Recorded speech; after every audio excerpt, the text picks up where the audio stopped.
Então, nós daremos início ao nosso debate, à nossa discussão. A Thaís apresentará o Estudo CAP Brasil e nossas convidadas realizarão um debate, provocando questionamentos que a Thaís responderá ao final de todas as intervenções. Então, eu convido para compor a nossa mesa virtual e iniciar. Thaís Monticelli é consultora do Estudo CAP Brasil pela Temis. Thaís é doutora e mestre em Sociologia pelo Programa de Pós-Graduação em Sociologia da Universidade Federal do Paraná. Possui pós-doutorado pelo Programa de Pós-Graduação em Sociologia e Antropologia da Universidade Federal do Rio de Janeiro. Olá, muito obrigada. Gostaria inicialmente de começar agradecendo a todas as pessoas que estão conectadas aqui com a gente e né, para saber desse trabalho feito, principalmente as trabalhadoras domésticas conectadas. Muito obrigada. Quero saudar as outras painelistas que estão aqui comigo, a Tatiana Bertolucci, a Claribé, a Lene. Muito bom estar com vocês aqui. E gostaria de agradecer imensamente as 3 instituições envolvidas nesse projeto, que é a CARE, a Temis e a FENATRAD, né? E dizer que eu me sinto extremamente honrada de poder participar, de ter feito esse trabalho conjuntamente com vocês, que foi um projeto um tanto quanto inovador e fazer parte disso é um grande presente, assim. Bom, eu vou começar falando 2 coisas antes da minha apresentação, que eu acho um tanto quanto importantes para esse momento, que é a primeira é que não tem como a gente começar a falar de um evento sobre trabalho doméstico atualmente sem levar em consideração o que está acontecendo no Brasil e na América Latina como um todo, assim. As trabalhadoras domésticas estão num período de vulnerabilidade extremo, né? E essa pesquisa foi realizada entre setembro de 2019 e janeiro de 2020. Então, o campo, né, a pesquisa de campo realizada não diz respeito ao período da pandemia. Mas seria impossível, né, como a Márcia já bem disse, muito bem no início, a gente apresentar uns dados como esse e não mostrar como eles já eram uma incidência dessa questão dramática em que as trabalhadoras domésticas estão vivendo agora, né? Em termos de precariedade, de exploração, a informalidade, e também dizer que esse é um momento que tudo, absolutamente tudo, tem que estar envolto em termos de um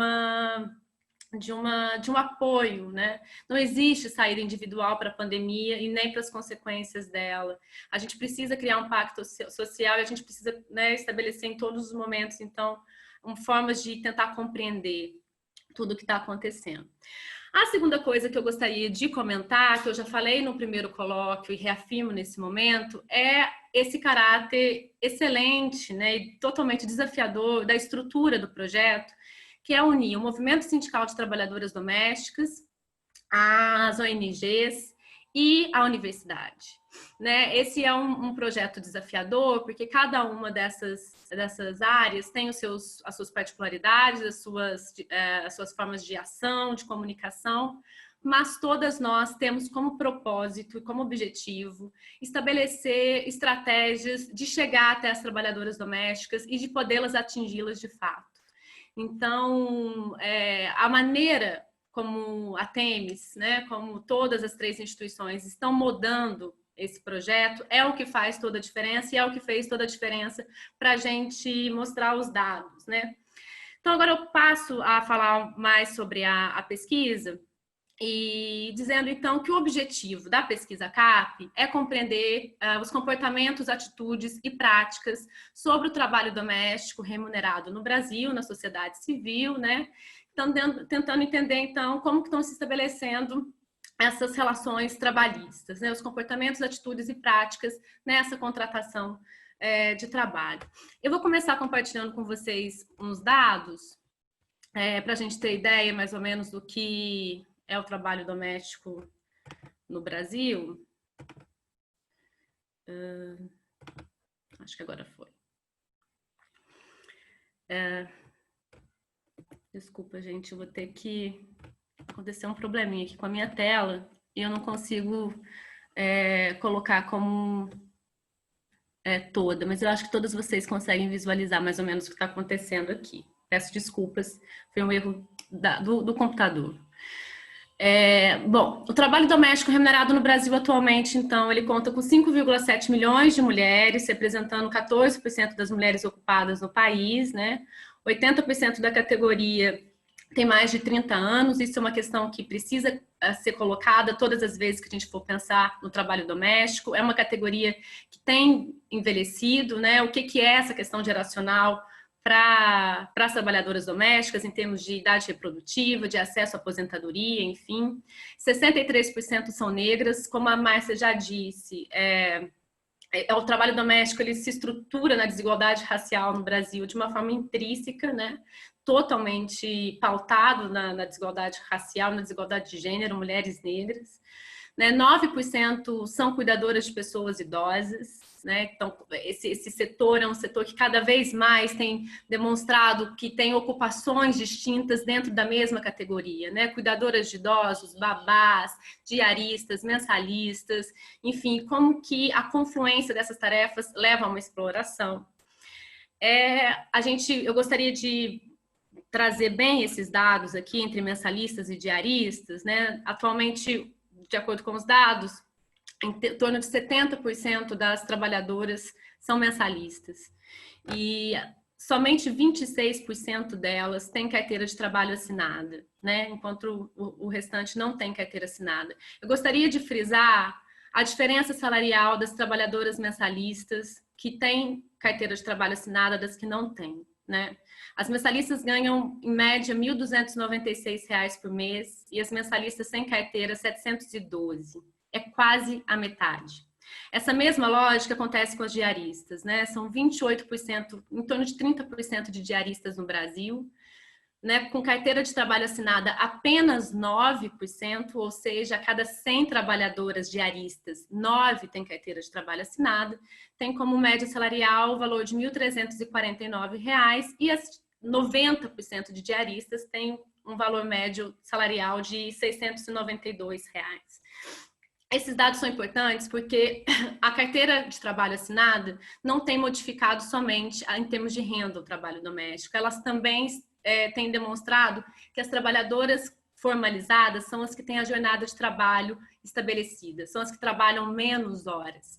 Então, é muito importante dizer que a principal saída para a valorização do trabalho doméstico no Brasil é a formalização via carteira de trabalho, né? Através da garantia de direitos, através do registro dessas trabalhadoras. Então, se as pessoas estavam entendendo o que tinha sido da PEC, né? O que aconteceu depois da PEC, a gente sabe que a PEC ela beneficia a trabalhadora. O grande problema é que nós ainda temos um número muito baixo de formalizadas. Nós temos em torno de 70% de trabalhadoras na informalidade. Então, quais são a garantia de direitos, né? Quais os direitos das trabalhadoras domésticas no Brasil? Eu vou falar disso muito sucintamente, porque não tem tempo, mas atualmente há duas formas de proteção legal para as trabalhadoras domésticas, né? Que é a PEC das domésticas, que foi aprovada em 2013, através de uma longa luta do movimento sindical, dos parceiros históricos, mas né, da categoria de trabalhadoras domésticas, que foi regulamentado em 2015 e se tornou a Lei Complementar número 150, e nessa regulamentação alguns dos direitos foram perdidos ou foram remodelados. Por exemplo, retiraram as diaristas dessa legislação, o que protege o empregador e não a trabalhadora, não é? E temos também a ratificação da Convenção 89 da OIT, que aconteceu em 2018 e que o Brasil teve uma grande influência, teve um grande protagonismo na formulação da convenção, né? Depois, em algum outro momento, eu vou entrar nessa parte com mais detalhes. Mas então, para dizer que no Brasil é um dos países da América Latina que tem um dos maiores aparatos legislativos e de garantias de direitos para essa categoria, mas, no entanto, elas não têm acesso a isso, né? Então, essa pesquisa se moldou muito para tentar entender esse nicho que acontece, né, com uma lei ampla e um poucas formalizadas. E a gente contou metodologicamente com esse projeto numa estrutura entre duas etapas de pesquisa, sendo que a primeira delas é a mais inovadora e que trouxe os dados mais inovadores, né? Na primeira etapa foram feitos 2 grupos focais com trabalhadoras domésticas remuneradas, uma no Sindicato das Trabalhadoras Domésticas do município do Rio de Janeiro e outro no Sindicato dos Trabalhadores e Empregados Domésticos de Nova Iguaçu. E as trabalhadoras sindicalizadas foram pesquisadoras e trabalharam ativamente nesse projeto dos grupos focais, né? A Maria Noeli dos Santos e a Maria Isabel Monteiro Lourenço, no Rio, na cidade do Rio de Janeiro, e a Cleide Pinto e a Nairjane de Castro Lima. É importante dizer que elas estiveram do início ao fim no grupo focal, né? A gente estabeleceu quem seria o perfil das trabalhadoras que iam fazer esses grupos focais, quem seria as perguntas que seriam aplicadas, elas formaram e fizeram as perguntas para as trabalhadoras no dia, e isso foi importantíssimo, porque a gente conseguiu estabelecer uma pesquisa que fizesse sentido para a organização política de trabalhadoras domésticas e garantiu um espaço de comunicação entre as trabalhadoras extremamente espontâneo, o que fez a gente ter acesso a determinadas narrativas, a determinadas lógicas, que não seria possível se apenas uma pesquisadora branca como eu tivesse fazendo uma pergunta, assim. Então, isso foi muito inovador para o campo, né? E numa segunda etapa da pesquisa, eu individualmente fiz 15 entrevistas com empregadoras na cidade do Rio de Janeiro e 15 entrevistas com empregadoras na cidade de São Paulo. Algumas das perguntas realizadas para essas empregadoras também foram sugeridas pelas próprias trabalhadoras. Então, o perfil mais ou menos dessas trabalhadoras e empregadoras diz diretamente ao que os dados estatísticos nos mostram, né? A primeira questão é uma disparidade, porque existem nichos de desigualdade dentro da própria categoria. Existem trabalhadoras que ganham mais do que outras. As regiões metropolitanas do Brasil, elas estruturam o trabalho doméstico de uma forma diferente do interior. Existem regiões que o trabalho doméstico não se estabelece da mesma forma, e isso apareceu no grupo focal, né? Nós encontramos trabalhadoras que ganhavam menos de um salário mínimo e que eram cuidadoras de idosos e trabalhavam na casa, e encontramos, ao mesmo tempo, diaristas que conseguiam uma diária no valor de R$250, R$260, e que não se percebiam enquanto trabalhadoras que tinham uma renda tão baixa, né? Então, era muito discrepante esses termos. E em termos das empregadoras, né? As trabalhadoras todas eram negras, as empregadoras todas majoritariamente, né, brancas, e também muito em termos de idade, entre 30 a 80 anos no Rio e entre 32 a 70 anos em São Paulo, né, com diversos tipos de contrato, né, diarista, cuidadoras de idosos, trabalhadoras mensalistas, enfim, informais ou não. É importante dizer, eu acho que essa é uma parte muito interessante de dizer, que não é a renda, porque algumas empregadoras tinham uma renda em torno de R$3.000, outras empregadoras tinham uma renda de R$15.000 para mais. Não é a renda que estabelece qual é o tipo de vínculo empregatício que essas mulheres estabelecem, né? Não é que as trabalhadoras, as mulheres, as empregadoras que ganham mais fazem determinados tipos de contrato. O contrato do trabalho doméstico é estabelecido através da demanda da casa dessas pessoas. Então, mesmo às vezes essas pessoas não tendo acesso a condições de fazer uma contratação formalizada, mas precisam de alguém todo dia na casa delas, essas empregadoras o fazem. E muitas vezes, empregadoras que tinham uma renda muito grande ainda contratavam diaristas uma vez por semana, por exemplo. Bom, então, em termos de comportamentos, atitudes e práticas, né? A primeira questão que as trabalhadoras domésticas queriam saber, né, era o conhecimento sobre a PEC das domésticas, o conhecimento sobre a legislação. E nem as empregadoras, em torno de 80% das empregadoras, em torno de 70% das trabalhadoras não conheciam a PEC das domésticas, né? As que conheciam eram muito poucas, ou porque já foram formalizadas, ou porque já contrataram via CLT em algum momento.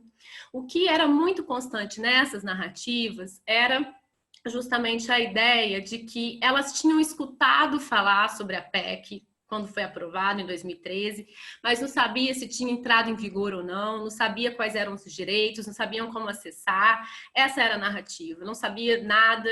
Assim, eu escutei falar na época, mas não sei absolutamente nada. Isso é muito importante, porque se a gente tem como uma característica principal que a formalização é o que tem beneficiado essas mulheres, se a PEC das domésticas é, é o fruto de uma luta sindical de anos, né, e o que tem livrado essas mulheres de rendas baixas, de jornadas de trabalho intermitentes, entre outros tipos de exploração, o não conhecimento desta lei, ela é um tanto quanto problemática para a sociedade brasileira. A gente precisa criar formas de comunicação eficiente, tanto para empregadoras quanto para trabalhadoras, de como que essa lei chegou, como que ela está sendo estabelecida agora, né? Não à toa, nesse momento, a quantidade de barganhas que estão sendo feitas entre empregadores e trabalhadoras, né? Como se essas barganhas beneficiassem as duas partes, enfim. Em termos de atitudes, essa é a maior parte da pesquisa, é quando a gente escutou casos de exploração. Os maiores casos de exploração dizem a confluência do trabalho, né? Principalmente de cuidadoras de idosos. Nessa amostra dessa pesquisa, né, as cuidadoras de idosos eram as mais exploradas, né? Elas ganhavam menos e faziam trabalho de casa junto com o cuidado do idoso, enfim. Isso é uma coisa que a gente precisa começar a pensar, porque a gente não tem prazo, em nenhum momento estão sendo falado quando é que vão voltar as creches, as escolas. Isso atinge diretamente as mulheres, né? E com certeza vai atingir as trabalhadoras domésticas. O que isso implica em termos de cuidado com as crianças, com as babás. Provavelmente isso vai aumentar nos próximos meses e anos, né? A informalidade, que é um tanto quanto ambígua, porque as diaristas muitas vezes conseguem se livrar de determinadas explorações e humilhações pelo contrato mensal, mas estão totalmente informais, a renda, né, como eu já tinha citado anteriormente, também muito díspare, e a questão do racismo e do assédio sexual, que eu trago aqui para vocês também como uma questão muito importante, porque há uma ideia de que essas trabalhadoras não saberiam identificar o que é racismo, o que é assédio sexual, né? Existia o desejo de perguntar para elas o que era racismo, se elas já tinham sofrido alguma coisa sobre isso, sobre assédio sexual. E, enfim, a gente tem que lembrar que as formas racistas da sociedade brasileira se colocam muitas vezes de uma forma velada, e isso é importante dizer se elas tinham percepção disso, né? E essa pesquisa mostra que sim, as trabalhadoras sabem o que é racismo, sabem identificá-lo, sabem o que é assédio sexual, sabem identificá-lo e nomeá-lo, assim. E isso só foi possível saber porque quem estava fazendo esse tipo de pergunta eram outras trabalhadoras domésticas e não necessariamente só eu. E aí eu trago para vocês aqui, eu espero que todas estejam vendo, uma das partes do grupo focal, né? Que a gente pergunta: o que você entende o que é racismo e assédio? Como seria isso? Você já sentiu que foi discriminada? E uma delas responde: meu Deus do céu, já sofri os dois, racismo e assédio, os dois. Racismo tipo, quando separam o meu copo e o seu prato, você não pode tomar no nosso. Já tive muito, meu copo, meu prato, meu talher, tudo separado. Tomar banho no banheiro da madame? Nem pensar. Tem que ser no banheiro lá fora. Muitas coisas. Mas por quê?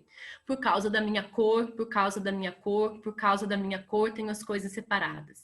Mas aí quando vai aquela, né, necessidade. Assédio, trabalhava na casa da senhora, estava trabalhando e tal, o marido dela chegou mais cedo, esse eu larguei.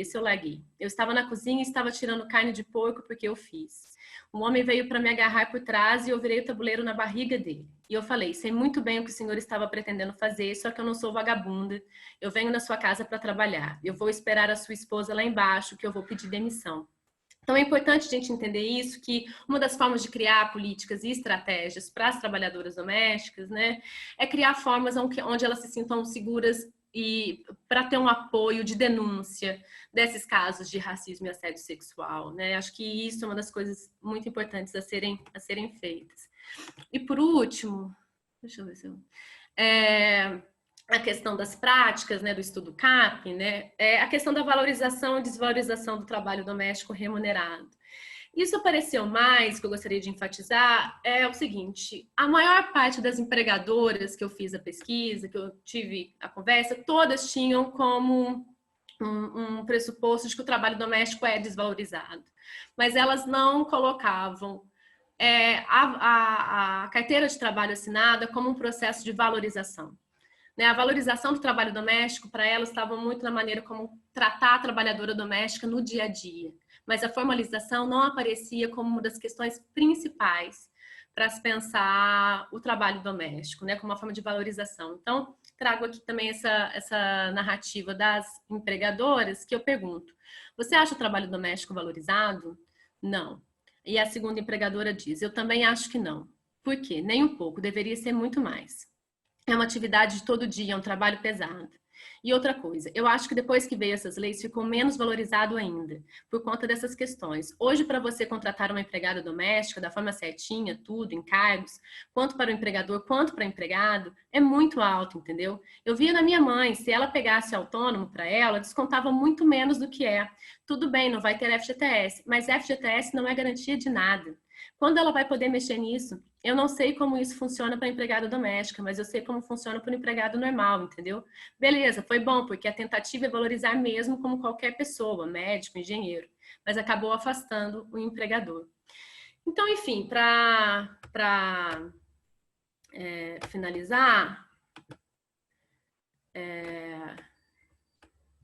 eu gostaria de dizer isso, gostaria de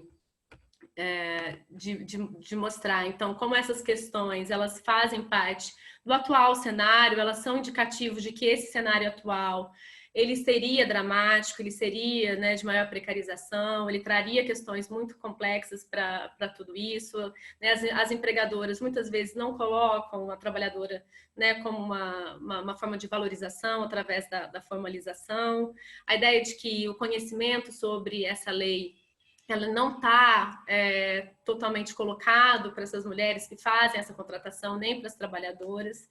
E aí, então, eu passo agora também a palavra para a gente discutir um pouco mais. É isso, obrigada.